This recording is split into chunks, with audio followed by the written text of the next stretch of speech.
मेरा नाम हाजरा है। मेरे 3 बच्चे ने।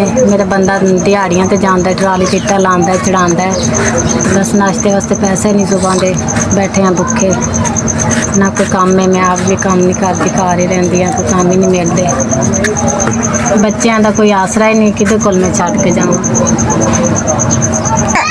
किन्ना कोल छड्ड के जावां। एक दी लत्त पक्की है लोकां वास्ते पैसे नहीं है। बारिश हुई है गंदे पानी बीच बैठे रहने सड़ चुकी जिन्ना पानी आया असी बैठ नहीं सकते असी इन्ना मुश्किल गुजारा कर रहे हैं। अज 10 दिन हो गए ने मैं उम्मीद होंदी कि आके कोई पैसे लैके ते आके देंदा ही नहीं कहते काम ही नहीं लगा साडा बदा दे वास्ते दुध भी नहीं सी हैगा किसी ते घरों लैके आई रोटी ते इन्हां नूं खवाईए दही लैके एक रोटी लैके आई खवा देवां मैं इन्हां नूं।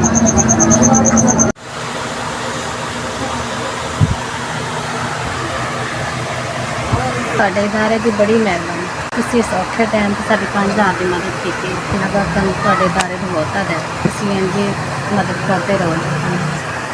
ਬਸ 5000 ਨਾਲ ਮੈਂ ਆਪਣੇ ਬੱਚੇ ਦੀ ਦਵਾਈ ਵੀ ਲਵਾਂਗੀ ਰਾਸ਼ਨ ਵਗੈਰਾ ਵੀ ਲੈ ਲਾਂਗੀ। ਤੁਹਾਡੇ ਇਦਾਰੇ ਦਾ ਬਹੁਤ ਸ਼ੁਕਰੀਆ ਤੁਹਾਡਾ ਕੱਲਿਆ 5000 ਮੇਰੇ ਤੱਕ ਪਹੁੰਚ ਗਿਆ ਤੁਹਾਡੀ ਬੜੀ ਮਿਹਰਬਾਨੀ। ਇਸ 5000 ਨਾਲ ਸਾਡੇ ਬੜੇ ਕੰਮ ਹੋ ਜਾਣਗੇ ਸ਼ੁਕਰਗੁਜ਼ਾਰ ਤੁਹਾਡੇ ਇਦਾਰੇ ਦਾ ਬਹੁਤ ਸ਼ੁਕਰੀਆ। ਸਾਡਾ ਕੰਮ ਕਰ ਮੁੜ ਗਏ